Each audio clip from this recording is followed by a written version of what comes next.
സംസ്ഥാനത്തെ സഹകരണ ബാങ്കുകളിലെ ക്രമക്കേടുകൾ കണ്ടെത്തുന്നതിനായി നടപ്പാക്കിയ ടീം ഓഡിറ്റ് രീതി താളം തെറ്റുന്നു. ഒരു സഹകരണ സംഘത്തിന്റെ ഒരു വർഷത്തെ കണക്ക് പരിശോധിക്കാൻ ടീമുകൾക്ക് ലഭിക്കുന്നത് പരമാവധി 2 ദിവസം. രാഷ്ട്രീയ വീതം വയ്പ്പുകളും ടീം ഓഡിറ്റ് രീതിക്ക് തുരങ്കം വയ്ക്കുന്നു. വിവരങ്ങളുമായി പ്രജിത് മോഹനൻ ചേരുന്നു. പ്രജിത്ത്, സംസ്ഥാനത്തെ സഹകരണ മേഖലയാകെ താളം തെറ്റിക്കിടക്കുന്ന ഈ സാഹചര്യത്തിലാണ് ഓഡിറ്റിംഗിൽ കൂടി അശാസ്ത്രീയത നിലവിൽ വരുന്നത്.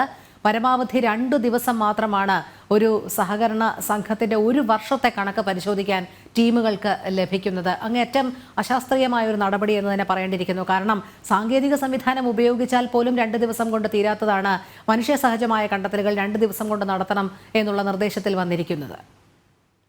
കൃത്യമാണ്. കാരണം ഈ സംസ്ഥാനത്തെ സഹകരണ സംഘങ്ങളുമായും ബാങ്കുകളുമായിട്ടൊക്കെ ബന്ധപ്പെട്ടുണ്ടായിരുന്ന അഴിമതി ആരോപണങ്ങൾ, തട്ടിപ്പ് കഥകളൊക്കെ നമുക്കറിയാവുന്നതാണ്.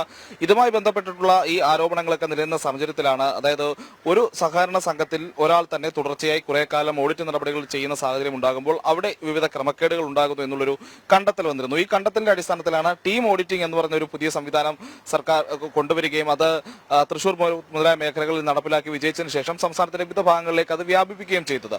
അതായത് ഒരാൾ ഓഡിറ്റ് ചെയ്യുന്നതിന് പകരം ഒന്നിലധികം പേർ ചേർന്ന് ഇത് ഈ സഹകരണ സംഘങ്ങളുടെ അക്കൗണ്ട് വിവരങ്ങളും അവരുടെ ട്രാൻസാക്ഷനുകളും ഒക്കെ ഓഡിറ്റ് ചെയ്യുന്നതായിരുന്നു ഈ പുതിയ രീതി.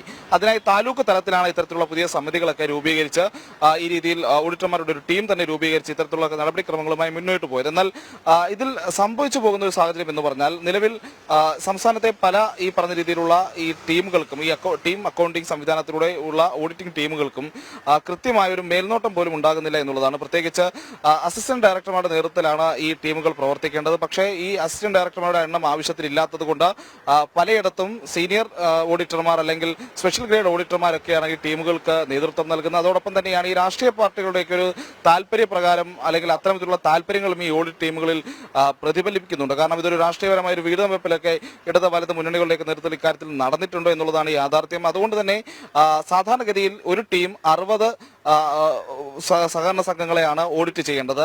പക്ഷേ ഇത്തരത്തിലുള്ള രാഷ്ട്രീയ വീതം വയ്പ്പുകൾ നടക്കുമ്പോൾ ചില ടീമുകളുടെ ഈ 60 എന്നുള്ള സംഖ്യ അത് ചിലർക്ക് 30 കുറയുകയും മറ്റു ചില ടീമുകൾക്കാകട്ടെ അത് 99 എന്ന രീതിയിലേക്ക് ഉയരുകയും ചെയ്യുന്നു. ഇവിടെയുള്ള ഒരു പ്രശ്നം എന്ന് പറഞ്ഞാൽ, മാർച്ച് കഴിഞ്ഞ, അതായത് കഴിഞ്ഞ സാമ്പത്തിക വർഷം അവസാനിപ്പിച്ച അടുത്ത 6 മാസത്തിനുള്ളിൽ സെപ്റ്റംബർ 31 ഈ ഓഡിറ്റുകളെല്ലാം പൂർത്തിയാക്കേണ്ടത്. അപ്പോൾ ഒരു ടീം 60 ബാങ്കുകളെ ഈ രീതിയിൽ സഹകരണ സംഘങ്ങളെ ഈ രീതിയിൽ ഓഡിറ്റ് ചെയ്യണമെങ്കിൽ ഒരു മാസം കുറഞ്ഞത് 10 സഹകരണ സംഘങ്ങളെങ്കിലും അവർ ഒരു ടീം ഓഡിറ്റ് ചെയ്യേണ്ട സാഹചര്യമുണ്ട്. അതൊരു നോർമൽ കണക്കാണ്.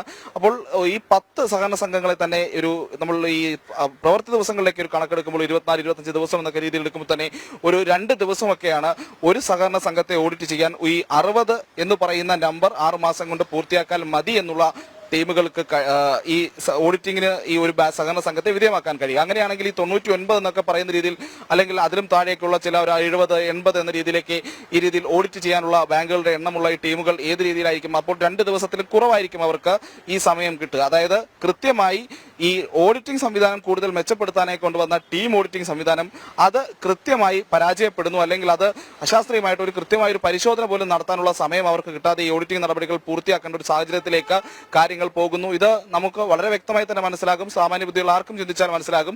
ഈ ഓഡിറ്റിംഗ് സമ്പ്രദായത്തെ അത് അട്ടിമറിക്കുക എന്ന് തന്നെയാണ് ലക്ഷ്യമിടുന്നത്. കൂടുതൽ ഈ രീതിയിലുള്ള നേരത്തെ തന്നെ ഉയർന്നിട്ടുള്ള രാഷ്ട്രീയ ആരോപണങ്ങളൊക്കെ ഉണ്ട്, കരുവന്നൂർ ബാങ്ക് തട്ടിപ്പ് പോലെയുള്ള വിഷയങ്ങളുണ്ട്. അപ്പോൾ ഇത്തരം സാഹചര്യത്തിൽ ഈ ഓഡിറ്റിംഗ് സംവിധാനത്തെ കൂടുതൽ ദുർബലപ്പെടുത്തുക എന്നുള്ളതാണ് ഈ നടപടികളിലൂടെ എല്ലാവരും ലക്ഷ്യമിടുന്നത് എന്ന് തന്നെ പറയേണ്ടി വരും. രോഹിണി. ശരി, പ്രജിത് മോഹനനാണ് വിവരങ്ങൾ നൽകിയത്.